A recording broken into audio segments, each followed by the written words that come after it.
जय Hind. Youth publication book का science series जो हमने स्टार्ट किया है उसके अगले पड़ाव में आ चुके हैं और यहाँ आज हम लोग बायोलॉजी के एक इम्पॉर्टेंट टॉपिक को कवर करने वाले हैं। यहाँ पर टॉप 30 क्वेश्चन को आज हम लोग देखेंगे। इससे पहले फिजिक्स का एक चैप्टर मैंने 2 लेक्चर में ख़त्म करा दिया है, तो जिन्होंने भी वो पिछला 2 क्लास नहीं देखा है वो प्लेलिस्ट में जाकर दोनों क्लास देख ले, क्योंकि ये सारे जो प्रश्न बन रहे हैं साथियों ये TCS पैटर्न पर आधारित सभी प्रश्नों का संग्रह है जो पिछले किसी न किसी एग्ज़ाम में पूछा गया है।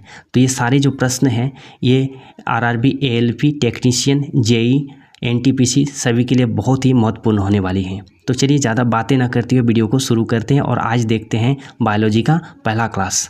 तो पहला क्वेश्चन यहाँ पे कहा जा रहा है कि जीव विज्ञान की कौन सी शाखा वंशानुक्रम पैटर्न के माध्यम पर केंद्रित है। तो इस क्वेश्चन का राइट आंसर हो जाएगा दोस्तों ऑप्शन नंबर सी, अनुवांशिकी। अनुवांशिकी जीव विज्ञान की वह शाखा है जो वंशानुक्रम पैटर्न पर आधारित है। तो चलिए दोस्तों यहाँ पर देख लेते हैं वंशानुक्रम पैटर्न के बारे में, अनुवांशिकी के बारे में। तो यहाँ पे पहला बताया गया है कि अनुवांशिकी जीव विज्ञान की वह शाखा है जो वंशानुक्रम पैटर्न के अध्ययन पर केंद्रित है। अनुवांशिकी के जनक गेगर जॉन मेंडल, ये आप लोगों को याद रखना है कि अनुवांशिकी का जनक पूछा जाता है, गेगर जॉन मेंडल माने जाते हैं। अनुवांशिकी शब्द का प्रयोग बेटसन द्वारा 1906 ईस्वी में किया गया था। प्रत्येक जीव में बहुत सारे ऐसे गुण होते हैं जो पीढ़ी दर पीढ़ी माता पिता से उनकी संतानों में संचारित होते रहते हैं। जीवों के इन मूल गुणों का संभरण अनुवांशिकता कहते हैं। इसी के कारण प्रत्येक जीव के गुण अपने माता पिता के समान होते हैं। तो चलिए दोस्तों अगले क्वेश्चन की ओर बढ़ते हैं और अगला क्वेश्चन यहाँ पे पूछा गया है कि सब्जियों, फलों और फूलों जैसी उच्च मूल्य वाली फसलों की खेती को क्या कहा जाता है। तो जो कि है सब्जी है, फल है और फूल है, ये तीनों का कल्चर अगर होता है तो इसको हॉर्टिकल्चर के नाम से जाना जाता है। तो इस क्वेश्चन का राइट आंसर हो जाएगा ऑप्शन नंबर डी, हॉर्टिकल्चर। तो चलिए दोस्तों हॉर्टिकल्चर के बारे में थोड़ा जान लेते हैं। हॉर्टिकल्चर विज्ञान की वह शाखा है जिसमें अनाज, फूलों और पौधों को उगाने से लेकर उसके व्यापार तक का अध्ययन किया जाता है। हॉर्टिकल्चर मानव उपयोग के लिए इस्तेमाल होने वाले पौधों के विज्ञान, तकनीक और विपणन से जुड़ा क्षेत्र है। इसे 2 भाग, खाद्य तथा अखाद्य, खाद्य में आपका फल, सब्जी और अनाज आ जाएगा और अखाद्य में फूल और पौधे के रूप में जाना जाता है। बढ़ते हैं अगले क्वेश्चन की ओर। अगला क्वेश्चन यहाँ पे पूछा गया है कि कोशिकाओं के अध्ययन को डैश कहा जाता है। कोशिकाओं के अध्ययन को क्या कहा जाता है दोस्तों? तो कोशिकाओं के अध्ययन को कहा जाता है साइटोलॉजी। ये आप सभी को पता ही होगा। तो इस क्वेश्चन का राइट आंसर हो जाएगा ऑप्शन नंबर सी, साइटोलॉजी। तो चलिए कोशिकाओं के बारे में जान लेते हैं। कोशिकाओं के अध्ययन को साइटोलॉजी कहते हैं। सीरम एवं अन्य शारीरिक तरल पदार्थों के अध्ययन को सोरोलॉजी कहते हैं। रोगों की पहचान और निदान की विवेचना के अध्ययन को इटियोलॉजी कहते हैं। कोशिका में कोशिका झिल्ली के अंदर केंद्रक को छोड़कर संपूर्ण भागों को कोशिका द्रव्य कहते हैं। यह रवेदार जेलीनुमा अर्ध तरल पदार्थ हैं। यह कोशिका के 70% भाग की रचना करते हैं। तो दोस्तों कोशिका का अध्ययन साइटोलॉजी, आपका साइटोलॉजी हो जाएगा। ठीक है, बढ़ते हैं अगले क्वेश्चन की ओर। अगला क्वेश्चन यहाँ पे पूछा गया है कि विटिकल्चर क्या है। तो विटिकल्चर क्या है दोस्तों, ये आप लोगों को बताना है। इस क्वेश्चन का आंसर क्या होगा आप लोगों को कमेंट बॉक्स में देना है। बढ़ते हैं अगले क्वेश्चन की ओर। क्वेश्चन नंबर 5 पूछा गया है, एपिग्राफी क्या अभिप्राय है। एपिग्राफी का क्या अभिप्राय है। तो एपिग्राफी जो होता है वो दोस्तों होता है शिलालेखों का अध्ययन। ठीक है, एपिग्राफी क्या होता है, शिलालेखों का अध्ययन होता है। तो चलिए कुछ अध्ययन के बारे में हम लोग जान लेते हैं। जैसे ऑस्टियोलॉजी, तो ऑस्टियोलॉजी में किसका अध्ययन किया जाता है। तो ऑस्टियोलॉजी में कंकालों का अध्ययन किया जाता है, यानी हड्डी का जो होता है कंकाल, अस्थि पंजर, उसका अध्ययन ऑस्टियोलॉजी में किया जाता है। शिलालेखों का अध्ययन एपिग्राफी कहा जाता है। ठीक है दोस्तों, मानचित्र का अध्ययन कार्टोग्राफी कहा जाता है और सिक्कों का अध्ययन न्यूमिस्मेटिक कहा जाता है। ठीक है दोस्तों, बढ़ते अगले क्वेश्चन की ओर। अगला क्वेश्चन पूछा गया है कि पक्षियों के अध्ययन को क्या कहा जाता है। तो पक्षियों के अध्ययन को कहा जाता है ऑर्थियोनोलॉजी। ऑर्थियोनोलॉजी, ठीक है दोस्तों, इसको याद रखना है। ऑर्थियोनोलॉजी क्या कहलाता है? पक्षियों का अध्ययन कहलाता है। बढ़ते अगले क्वेश्चन की ओर, और उससे पहले जान लेते हैं कुछ और अध्ययन के बारे में। ऑर्थियोनोलॉजी पक्षियों का अध्ययन है। हर्पेटोलॉजी उभयचरों का अध्ययन है। दोस्तों ये पूछा गया था 2022 ग्रुप डी में। हर्पिटोलॉजी उभयचरों एवं सरीसृपों का अध्ययन हर्पिटोलॉजी कहा जाता है दोस्तों। ऑप्थेल्मोलॉजी आँखों का चिकित्सीय अध्ययन कहा जाता है ऑप्थेल्मोलॉजी, ठीक है। एंथ्रोपोलॉजी मानव के क्रमिक विकास का अध्ययन एंथ्रोपोलॉजी कहा जाता है। बढ़ते अगले क्वेश्चन की। अगला क्वेश्चन कहा जाता है पक्षियों के अध्ययन को क्या कहा जाता है? ये अभी तो देखे दोस्तों, ऑर्थियोनोलॉजी पक्षियों का अध्ययन कहलाता है। बढ़ते अगले क्वेश्चन की ओर। अगला क्वेश्चन पूछा गया है कि सेरीकल्चर शब्द निम्नलिखित में से किससे संबंधित है? तो सेरीकल्चर होता है दोस्तों रेशम कीट का पालन, जिसमें कोकोन की प्राप्ति होती है प्यूपा की अवस्था में। आप लोग इसको पढ़िएगा बेहतरीन ढंग से, तो पता चलेगा कि जो रेशम का कीट होता है जब वो प्यूपा अवस्था में आता है तभी कोकोन का वो निर्माण कर पाता है और किसानों को कोकन प्राप्त होती है।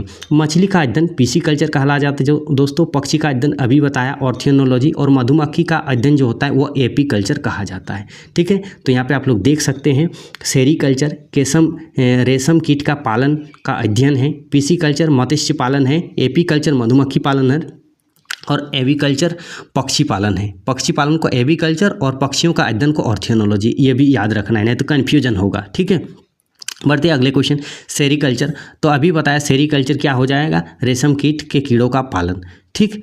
बढ़ते अगले क्वेश्चन की ओर, और अगला क्वेश्चन है दोस्तों क्वेश्चन नंबर 10। क्वेश्चन नंबर 10 में क्या पूछा गया है कि निम्नलिखित में से कौन सा शब्द पशु व्यवहार के जैविक अध्ययन का सबसे अच्छा वर्णन करता है? तो पशु व्यवहार का जो जैविक अध्ययन है उसको सही ढंग से कौन प्रदर्शित करता है दोस्तों? इथोलॉजी। इथोलॉजी में आपका पशु व्यवहार के जैविक अध्ययन का पता किया जाता है। बढ़ते हैं अगले क्वेश्चन की ओर। अगला क्वेश्चन यहाँ पे पूछा गया है कि हिटमेटोलॉजी का अध्ययन डैश से संबंधित है। हिटमेटोलॉजी का अध्ययन किससे संबंधित दोस्तों? डैश से संबंधित है। तो इसका राइट आंसर हो जाएगा ऑप्शन नंबर बी, रक्त से। दोस्तों रक्त में हीमोग्लोबिन होता है और हीमोग्लोबिन से ही आप हिमेटोलॉजी याद रख सकते हैं, ठीक है। ये छोटा सा ट्रिक के रूप से आप लोग जान सकते हैं। तो हीमेटोलॉजी का अध्ययन रक्त से संबंधित है। डेंड्रोलॉजी वृक्षों एवं झाड़ियों का अध्ययन कहलाता है। टिश्यू कल्चर कृत्रिम माध्यम से उत्तकों का संवर्धन है दोस्तों। और वायरोलॉजी विषाणु यानी वायरस का अध्ययन है वायरोलॉजी। बढ़ते अगले क्वेश्चन की ओर। अगला क्वेश्चन यहाँ पे पूछा गया है क्वेश्चन नंबर 12 कि मॉर्फोलॉजी क्या है? मॉर्फोलॉजी क्या है? तो इस क्वेश्चन का राइट आंसर हो जाएगा ऑप्शन नंबर सी, जीव की आकृति, उसकी संरचना और विशिष्ट संरचनात्मक गुणों का अध्ययन क्या कहलाता है? मॉर्फोलॉजी कहलाता है। तो चलिए मॉर्फोलॉजी के बारे में थोड़ा जान लेते हैं। तो जीव विज्ञान की एक शाखा है जिसके अंतर्गत किसी जीव की आकृति, उसकी आकृति कैसी है, उसकी संरचना यानी किस तरह से बना हुआ है, और विशिष्ट संरचनात्मक गुण, उसका गुण क्या क्या है, इसका अध्ययन मॉर्फोलॉजी के यानी अकार्यकी के अध्ययन में पता किया जाता है। बढ़ते अगले क्वेश्चन की ओर। और अगला क्वेश्चन यहाँ पे पूछा गया है कि निम्नलिखित में से किसमें मनुष्य का अध्ययन होता है? किसमें मनुष्य का अध्ययन होता है? तो दोस्तों एंथ्रोपोलॉजी जो होता है ये मनुष्य का अध्ययन भी कहलाता है। तो इस क्वेश्चन का राइट आंसर हो जाएगा ऑप्शन नंबर सी, एंथ्रोपोलॉजी। बढ़ते हैं अगले क्वेश्चन की ओर। और अगला क्वेश्चन यहाँ पे है जंतु विज्ञान के किस शाखा का मानव जाति के समाजशास्त्र के अध्ययन से गहरा संबंध है? जंतु विज्ञान की किस शाखा का मानव जाति के समाजशास्त्र के अध्ययन से गहरा संबंध है? तो इस क्वेश्चन का राइट आंसर हो जाएगा ऑप्शन नंबर डी, एंथ्रोपोलॉजी, ठीक है। बढ़ते हैं अगले क्वेश्चन की ओर। और अगला क्वेश्चन यहाँ पे दोस्तों क्वेश्चन नंबर 15 पूछा गया दोस्तों कि निषेचन, विकास, विभाजन और विभिन्नता के अध्ययन को किस नाम से जाना जाता है? तो दोस्तों निषेचन, विकास, विभाजन और विभिन्नता के अध्ययन को भ्रूण विज्ञान के नाम से हम लोग जानते हैं। तो इस क्वेश्चन का राइट आंसर हो जाएगा ऑप्शन नंबर ए, भ्रूण विज्ञान। तो चलिए थोड़ा भ्रूण विज्ञान के बारे में हम लोग जान लेते हैं। तो यहाँ पे बताया गया है दोस्तों कि निषेचन, विकास, विभाजन और विभिन्नता के अध्ययन को भ्रूण विज्ञान के नाम से जाना जाता है। फिजियोलॉजी शरीर के क्रिया विज्ञान एवं कार्यकी का अध्ययन कहलाता है। अनुवांशिकी, इसमें अनुवांशिकता तथा जीवों की विभिन्नताओं का अध्ययन होता है। क्रमागत उन्नति, क्रम विकास अनुवांशिक लक्षणों के पीढ़ी दर पीढ़ी परिवर्तन का अध्ययन कहलाता है। बढ़ते अगले क्वेश्चन की ओर। अगला क्वेश्चन यहाँ पे पूछा गया है कि पौधों में बीमारियों का अध्ययन और वह तरीका जिसमें पौधे विरोध करते हैं या संक्रमण से सामना करते हैं क्या कहलाता है? तो इस क्वेश्चन का राइट आंसर हो जाएगा दोस्तों फाइटोपैथोलॉजी। तो आप लोग याद रखना कि किसी भी रोग से लड़ना क्या है, एक प्रकार का फाइट करना है, तो उसी से आप लोग याद रख सकते हैं फाइटोपैथोलॉजी, फाइटोपैथोलॉजी। ठीक है, अगला क्वेश्चन है, अगला क्वेश्चन यहाँ पे पूछा गया है कि जीवित चीज़ों पर मृदा के प्रभाव का अध्ययन मृदा विज्ञान की किस शाखा के अंतर्गत किया जाता है? तो इस क्वेश्चन का राइट आंसर हो जाएगा दोस्तों ऑप्शन नंबर बी, एडाफोलॉजी। ठीक है, बढ़ते अगले क्वेश्चन की ओर। तो यहाँ पे कुछ देख लेते हैं अध्ययन के बारे में दोस्तों। एडाफोलॉजी में किसका अध्ययन किया जाता है? जीवित चीज़ों पर मृदा के प्रभाव का अध्ययन। ठीक है, एंड्रोलॉजी पुरुष में बांझपन व यौन रोगों का अध्ययन एंड्रोलॉजी कहलाता है। एग्रोबायोलॉजी क्या कहलाएगा दोस्तों? कृषि में पौधों का पोषण व जीवन का अध्ययन। और डेस्मोलॉजी क्या कहलाता है? एनाटोमी के अंतर्गत स्नायु बंध का अध्ययन। ठीक है, बढ़ते अगले क्वेश्चन की ओर। और अगला क्वेश्चन नंबर 18 पूछा गया है कि निम्नलिखित में से शरीर विज्ञान एवं चिकित्सा की वह कौन सी शाखा है जो पुरुषों के विशिष्ट रोगों एवं स्थितियों से संबंधित है? तो इस क्वेश्चन का राइट आंसर हो जाएगा दोस्तों ऑप्शन नंबर ए, एंड्रोलॉजी। ठीक है, बढ़ते हैं अगले क्वेश्चन की ओर। और उससे पहले थोड़ा देख लेते हैं कुछ अध्ययन के बारे में। तो एंड्रोलॉजी में क्या कहा गया है कि पुरुषों में बांझपन व यौन रोगों का अध्ययन एंड्रोलॉजी। बायो इकोलॉजी प्राकृतिक वातावरण में रहने वाले जीवों के बीच अंत संबंधों का अध्ययन। एस्टाकोलॉजी क्रेफिस का अध्ययन कहलाता है। और डेस्मोलॉजी शरीर रचना के अंतर्गत स्नायु बंध का अध्ययन कहलाता है। बढ़ते अगले क्वेश्चन की दोस्तों। अगला क्वेश्चन यहाँ पे क्वेश्चन नंबर 19 पूछा गया है कि निम्नलिखित में से चिकित्सा विज्ञान की कौन सी शाखा प्रशाखा यकृत उपचार और अध्ययन से संबंधित है? माफ कीजिएगा दोस्तों, उपचार है, उपाचार नहीं है। ठीक है, तो इस क्वेश्चन का राइट आंसर हो जाएगा option number B, hepatology. Hepatology के अंतर्गत यकृत, पित्ताशय की थैली और अग्नाशय के साथ साथ उनके विकारों का अध्ययन किया जाता है। और हेल्कोलॉजी क्या कहलाता है दोस्तों? अल्सर का अध्ययन। जब पेट में अम्लीयता ज़्यादा हो जाता है तो उसका अध्ययन हेल्कोलॉजी कहलाता है। जीरेएट्रिक्स बुजुर्गों का स्वास्थ्य की देखभाल का अध्ययन है। ठीक है, बढ़ते हैं अगले क्वेश्चन की दोस्तों। और अगला क्वेश्चन नंबर 20 क्या कहा जा रहा है? यहाँ पे कहा जा रहा है कि जीवों के वर्गीकरण से संबंधित जीव विज्ञान की शाखा को क्या कहा जाता है? तो इसको कहा जाता है दोस्तों क्लासिफिकेशन विज्ञान, यानी वर्गीकरण विज्ञान, क्लासिफिकेशन साइंस। तो क्लासिफिकेशन साइंस से एक चीज़ याद आया दोस्तों, मॉडर्न क्लासिफिकेशन ऑफ टेक्सोनॉमी का पिता किसे कहा जाता है? ये कमेंट बॉक्स में हमको आंसर दीजिएगा। ठीक है, चलिए बढ़ते हैं अगले क्वेश्चन की ओर। और यहाँ पे कुछ देख लेते हैं। उससे पहले दोस्तों यहाँ पे कहा गया कि जीवों के वर्गीकरण से संबंधित जीव विज्ञान की शाखा को वर्गीकरण विज्ञान कहते हैं। यह विभिन्न जातियों, जंतु और पौधों का अध्ययन करता है। सन 1735 ईस्वी में कार्ल लिनियस ने सिस्टीमा नेचुरी के आधार पर वर्गीकरण किया था। नोथोलॉजी धार्मिक मानवीय प्रयास ईश्वर शक्ति का अध्ययन है। शरीर रचना विज्ञान शरीर रचना शरीर के चीड़ फाड़ का अध्ययन कहलाता है। ठीक है, और सौर विज्ञान क्या कहलाता है दोस्तों? नदियों, झीलों, तालाबों, जल प्रपातों, अर्धभूमि और जो समुद्र से अलग है उनका अध्ययन कहलाता है। क्वेश्चन नंबर 21 क्या कहा जा रहा है? जंतु विज्ञान किसका अध्ययन है? तो जंतु विज्ञान किसका अध्ययन है दोस्तों? जानवरों का। ठीक है, ये तो सिंपल सा क्वेश्चन है, आरआरबी जेईई में पूछा गया था पिछला साल।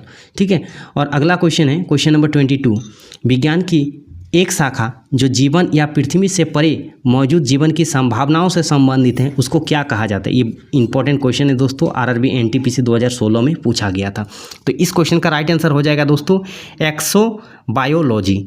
ठीक है, याद रखिएगा। बढ़ते हैं अगले क्वेश्चन की ओर। और अगला क्वेश्चन यहाँ पे पूछा गया क्वेश्चन नंबर 23 डैश तत्वों और मानव जैसी प्रजातियों जैसे कि बंदर, बानर, वन मानुष आदि के व्यवहार का अध्ययन किया जाता है। तो इसमें किसमें अध्ययन किया जाता है दोस्तों? आपका वन मानुष, बानर और बंदर का। तो प्राइमेटोलॉजी में इसका अध्ययन होता है। ठीक है, तो चलिए दोस्तों प्राइमेटोलॉजी के बारे में थोड़ा जान लेते हैं।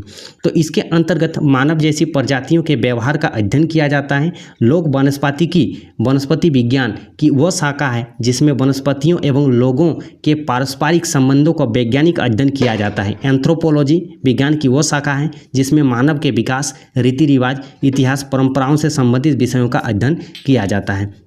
बढ़ते हैं अगले क्वेश्चन की ओर। और अगला क्वेश्चन यहाँ पे पूछ रहा है क्वेश्चन नंबर 24, निम्नलिखित में से कौन सा मकड़ियों का अध्ययन है? निम्नलिखित में से कौन सा मकड़ियों का अध्ययन है? तो इस क्वेश्चन का राइट आंसर हो जाएगा ऑप्शन नंबर ए, ऑर्गोनोलॉजी में किसका अध्ययन किया जाता है? मकड़ियों का अध्ययन किया जाता है। चलिए बढ़ते हैं अगले क्वेश्चन की ओर, क्वेश्चन नंबर 25। तो 25 यहाँ पे पूछा जा रहा है दोस्तों, यहाँ पे देख सकते हैं कि सोरोलॉजी का अध्ययन क्या कहलाता है? तो सोरोलॉजी का अध्ययन कहलाता है दोस्तों आपका ऑप्शन नंबर बी, छिपकली। छिपकलियों का अध्ययन क्या कहलाता है? सोरोलॉजी। याद रखिएगा, सोरोलॉजी छिपकली का अध्ययन है। एंटोमोलॉजी में कीट पतंगों का अध्ययन किया जाता है और स्पेर्टोनोलॉजी में सर्पों आदि का अध्ययन किया जाता है। बढ़ते हैं अगले क्वेश्चन की ओर। अगला क्वेश्चन पूछा जा रहा है कि डैश लिखित दस्तावेज है जो एक मानव विज्ञानी संस्कृत का चित्रण दर्शाते अनुसंधान से तैयार करता है? तो इस क्वेश्चन का राइट आंसर हो जाएगा ऑप्शन नंबर ए, एथनोग्राफी। ठीक है, एथनोग्राफी में क्या होता है? तो चलिए दोस्तों जान लेते हैं एथनोग्राफी में क्या होता है। लोगों और संस्कृतियों का व्यवस्थित अध्ययन है। यह सांस्कृतिक घटनाओं का पता लगाने के लिए डिजाइन किया गया है, जहां शोधकर्ता अध्ययन के विषय को देखने के लिए समाज को देखता है। सांस्कृतिक सापेक्षतावाद यानी कल्चरल रिलेटिविज्म यह विचार है कि किसी व्यक्ति की मान्यताओं, मूल्यों और प्रथाओं को उस व्यक्ति की अपनी संस्कृति के आधार पर समझा जाना चाहिए।